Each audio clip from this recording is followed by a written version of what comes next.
first panel of the afternoon session. Before that, I need to make this in English because I also would like my friend to hear this. Approximately half an hour ago, there was an earthquake on somewhere in Gökçeada-Çanakkale region, and for that reason, I cannot see some of my friends around here. Most probably they are checking their friends or they are calling their families. For that reason, there's a we are missing a couple of people, including the chair of our Eğitimsen Trade Union chair of our branch. I just wanted you to know that I'm hoping that we are going to be a little bit more, we are going to have more people around here. The title of our first session is International Law and State Theory, and we have two significant distinguished guests, Mark Neoclose and Adam Geary. Just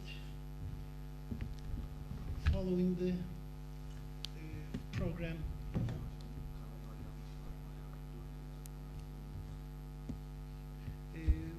Arkadaşlar kanalları 4'e ayarlayacak mısınız? Şeyden yararlanmak isteyenler. First we are going to start with Mark Neoclose. He's going to, the title of his talk is Police Equals to War. And I'm planning to give you a couple of information points about his background. He is a professor of the critique of political economy at Brunel University in Britain. Mark joined Brunel University in the Department of Government in 1994. Since then, he has published numerous books and articles.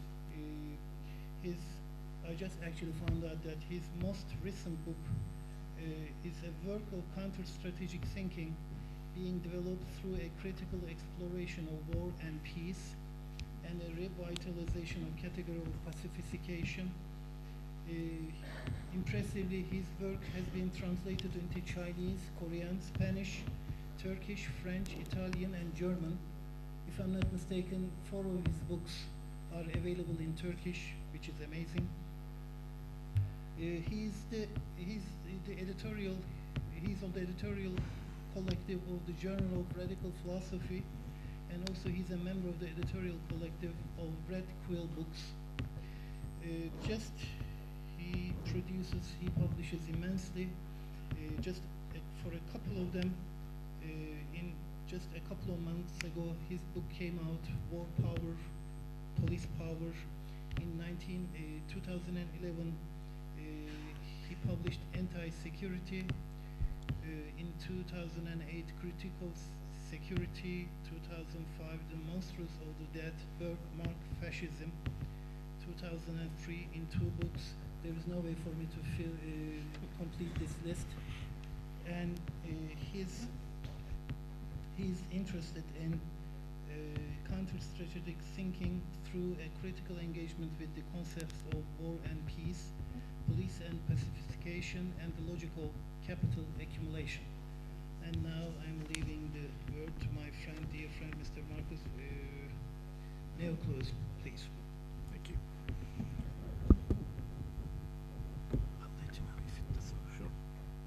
Okay. I'm hoping to leave the microphone in this position so that I can wave my arms around a lot. Can people hear me okay? No, it's good, yes. Thank you. Okay, so the first thing is to say thank you very much to the organizers for the invitation. Yeah. Go on.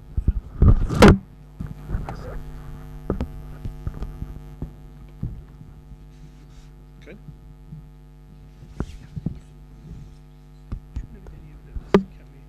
Yep. Okay. Better? Good. Okay, so the first thing is to say thank you to the organizers for the invitation and also the organization. It is very much an honor and a privilege to be here, so thank you very much. What is a war on crime? Likewise, we might ask, what is a war on drugs? Or a war on poverty? Why is it that so many wars are declared time and again on different social phenomena? I ask these questions because the concept of war seems to be in crisis. On the one hand, war gets applied to all sorts of things, to crime, to drugs, and so on. And yet, on the other hand, those who engage in activities that were traditionally called war now like to say that those activities are no longer really war at all. Take, for example, a book published in 2005 on the art of war in the modern world by British General Sir Rupert Smith with 40 years experience in the British Army and in NATO Supreme Command. He begins with a bold claim: war no longer exists. Conflict, combat, confrontation continue, he says, but the entire concept of war has changed. Or take as a second example a report on the lessons of the Kosovo campaign published by the Center for Strategic and International Studies in Washington, which claims that, quote, "It may be that one of the lessons of modern war is that war can no longer be called war." Or, as a third example, when asked in an interview in 2010 whether the war in Iraq was over, one US general replied, "War is a very different concept. This I call more of an operation than a war." Now, this very same point is made by critical theorists who are thought to have something to say about theories of the law and state. Alan Badiou, Antonio Negri, Giorgio Agamben, Slavoj Žižek have all written about the ways in which, in contemporary war, it is no longer clear whether it is a war or not. Now, what is interesting about all of these claims is that despite the huge political differences among the writers on all sides of the political spectrum, they all suggest that the disappearance of war is connected to the fact that war now appears to look more and more like something they call police. In 2006, the US Army and Marine Corps updated their counterinsurgency field manual, the first time they had done so for 20 years. The manual claims that warfighting and policing are dynamically linked, and that the roles of police and military forces blur. Now, this blurring is now central to military planning. So when state personnel such as the American general in Iraq just mentioned use phrases such as more of an operation, not a war, they almost always suggest that the operation in question looks and feels like something called police. So police has become a central feature of the way in which the war power is now simultaneously invoked, but also veiled. This reinforces the connection between the war power and the police power. This contemporary connection between the war power and the police power reinforces, though is also in turn reinforced by, the increasing use of rather loose concepts within academia and journalism, such as world policeman, world sheriff, global gendarme, globo cop, police keeping, soldiers as cops, the blue in the green, and blue geopolitics. Such terminology is found far and wide across the political spectrum. It is also found far and wide across the disciplines: international relations, international law, criminology, socio-legal studies, and social and political theory all have a story to tell about criminology meeting international relations, or the coming together of the military model and the criminological model, or of war fighting turning into crime fighting. But there are two problems with most of this work. The first is that it really does not want to do anything with the concept of war. So war has been left to military history and strategic studies to deal with. The second problem is that it has an incredibly impoverished concept of power. All that seems to happen in this work is a series of dull claims about the militarization of policing and the policization of the military. This can perhaps best be seen in the work of the critical thinkers already mentioned, who suggest that war and peace are coming together, for the almost universal assumption they make is that war now looks like police. Badiou, Agamben, Virilio, now all talk about war being cloaked as a seemingly modest police operation. The most influential work, however, has been that of Michael Hart and Tony Negri, who in both their books Empire and Multitude talk about war being reduced to the status of police action. Yet we are told neither why the process needs to be understood as reduction, nor what this reduction means in any real sense. So what appears in these debates is a rather basic, narrow, and ultimately very liberal concept of police. It is the concept of police found in police studies. Police studies is centrally concerned with something called the police. An institution it claims was invented in the early 19th century to deal with crime and enforce the law. But as I've argued in some of my earlier work, this was a meaning imposed on the term police by an increasingly hegemonic liberalism in the late 18th century. There is, however, a much older, broader conception of police, the central concern of which was good order in the broadest possible sense, including crime and law enforcement, but extending through the regulation of trade and commerce, the discipline of labor, the process of education and training, welfare and health, the minutiae of social life, and of course, anything understood as breaching the peace. Now, in some of my earlier work, I sought to recover this older and broader concept of police from the backwater of police studies and to place it at the heart of a critical theory of state power. The point was to suggest that police has to be understood less in terms of the institution called the police and more in terms of the broad range of powers through which social order is fabricated. And we must stress here this ideology of order. What I want to do here today is to talk about this police power as war. We are here at this symposium to think about the theory of law and state. And I want to suggest that to think about law and state, radicals have really needed to use the concepts of war and police, and to use them not as some kind of radical contribution to two different and distinct disciplines, war studies on the one side and police studies on the other, but to use them together as a way of understanding bourgeois law and the capitalist state. We need to grasp the exercise of the police power as a constant war against the enemies of order. This is why police treaties, texts, speeches, and action constantly speak of the permanent police wars being fought against crime, against drugs, indecency, disobedience, disloyalty, and unruliness. But these things are, in the bourgeois world, nothing more than symptoms of disorder.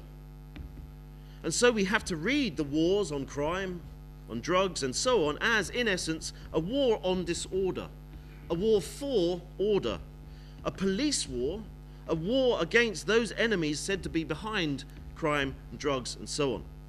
So what I want to do today is to suggest that we need to take seriously the idea that law and the state exist for the police wars of bourgeois modernity. And I want to try and show this by connecting some of the threads found in the work of several different liberal writers who all, in one way or another, reveal these police wars. The category police came to the fore in European thought with the birth of modernity. It connoted the legislative and administrative regulation of the internal life of a community to promote general welfare and the condition of good order. The instructions and activities considered necessary for the maintenance of good order were known as police regulations. Police becomes the foundation of the fabrication of social order. Now, this basis of the well-ordered state developed because the breakdown of the feudal order, as an order in which exploitation and domination were united, turned into an increasingly capitalist order in which the unity of political domination and economic exploitation gets broken. So political legal coercion gets concentrated in a centralized state, while economic coercion gets displaced onto the new regime of accumulation. This generated the fundamental police problem: how to fabricate a peaceful and secure order of lawful obedience amidst the apparent disorder and insecurity of bourgeois society. This is also the reason why the problem of police is very much the problem of the city, because the city was increasingly being understood as the site of accumulation, but also as the site of disorder and rebellion. Now, from this very short history of the early meaning of the police idea, we can make one fundamental observation about a theme that runs through the problem of the police power. That theme is based on a set of ideas that become conjoined in the mind of the ruling class: disorderliness, criminality, and rebellion. You will note what is very obvious about these three things. Individually, they're all very ambiguous, very wide-ranging, very open to being manipulated by the ruling class, especially during any crisis. But taken together, they have even more power, in that these figures play off one another through the whole range of bourgeois insecurities. So the rebel is a criminal because the rebel is by definition breaking the social bond constituted by law. The criminal is always a threat to order. The disorderly are thought to be susceptible to criminality and rebellion, and so on. So, disorderliness, criminality, and rebelliousness were thought to coexist, and, in the bourgeois mind, they fold into one another in the form of a criminal disorderly rebel, a hybrid form that is, in effect, a monstrous creature emerging from the dark corners of history and the even darker corners of the social order. In the minds of the ruling class, this criminal disorderly rebel constitutes the origin of what I am going to call the universal adversary. Let me explain why I'm using this term universal adversary. It is a term used recently in documents prepared by the US Homeland Security apparatus. It is said in the documents to be an abstract entity to be used solely for purposes of simulation, to help imagine future emergencies.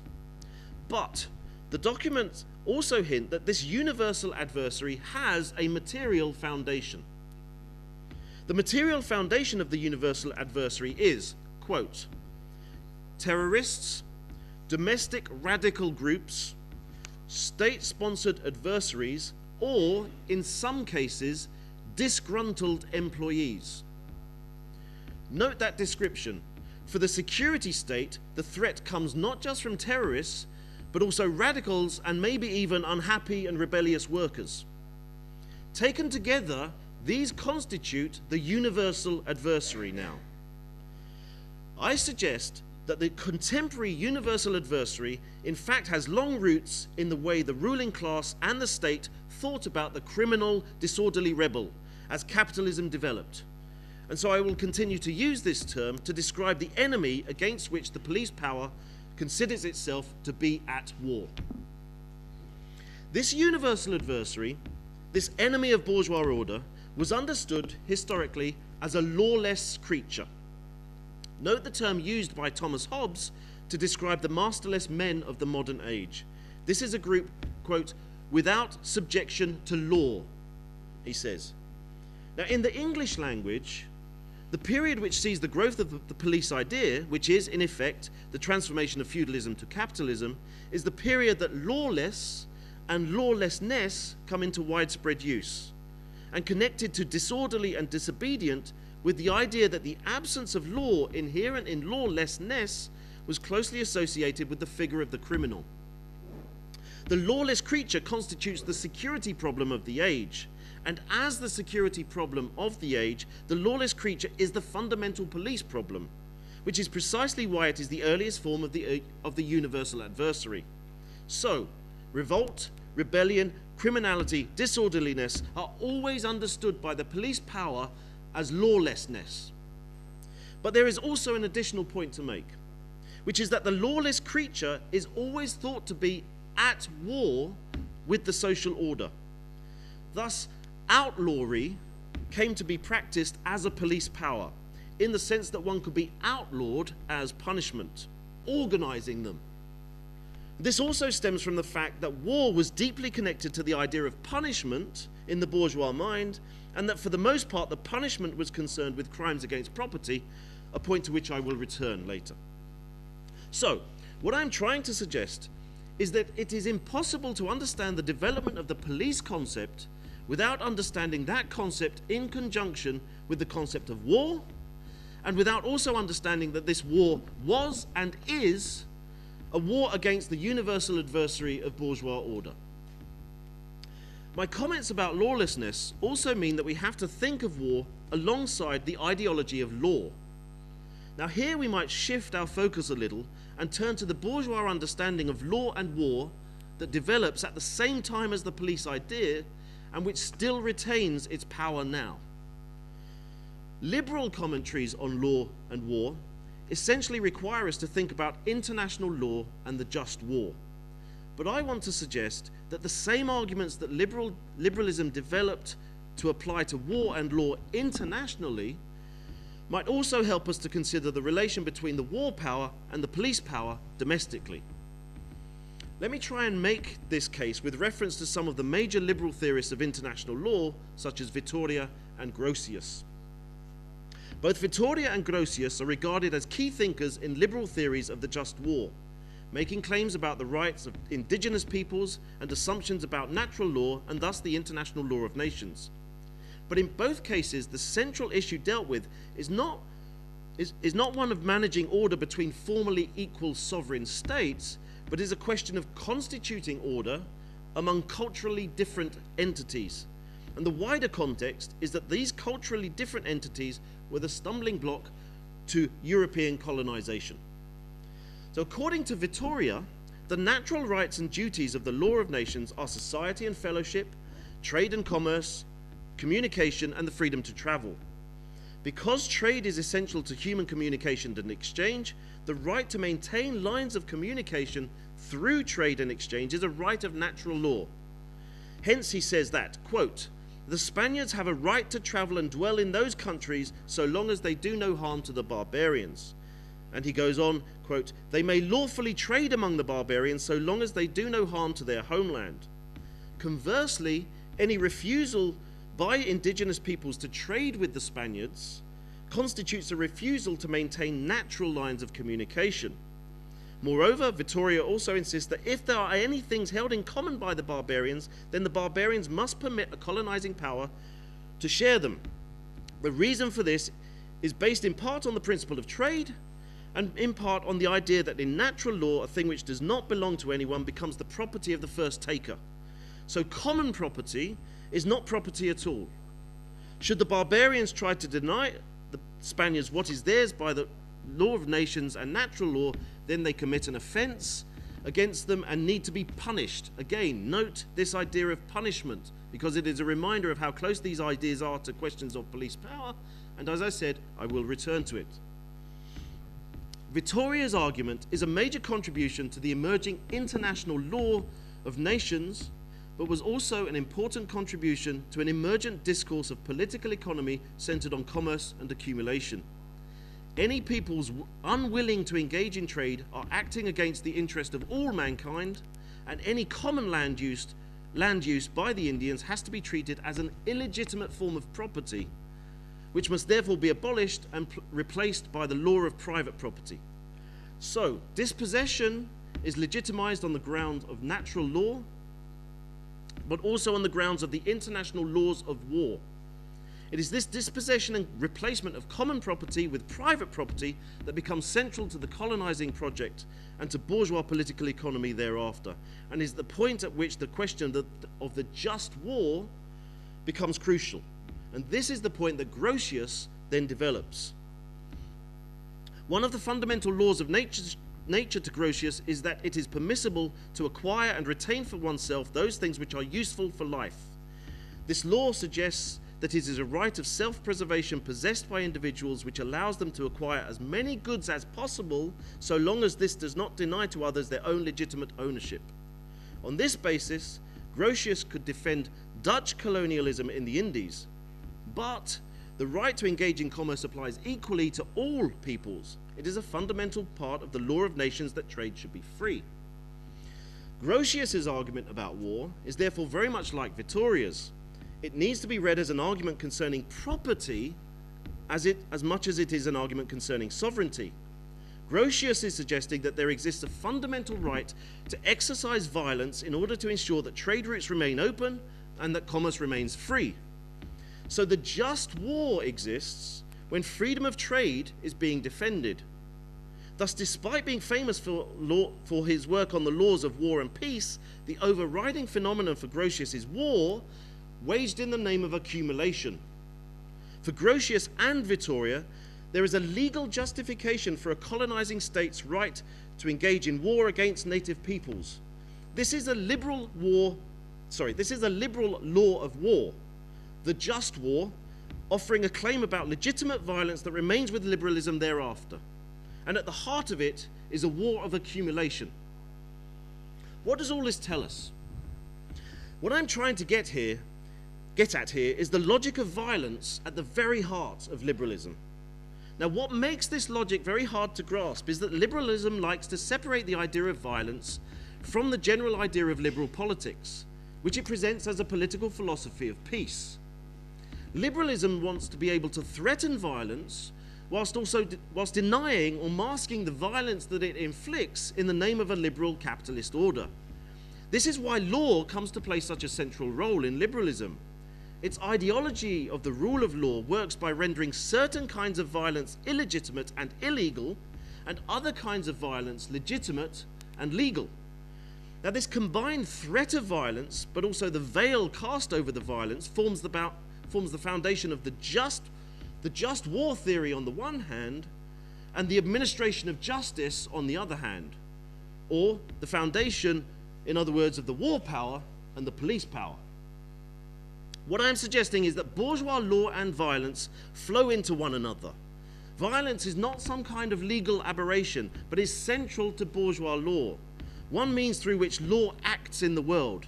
Conversely, law is one means by which war gets carried out.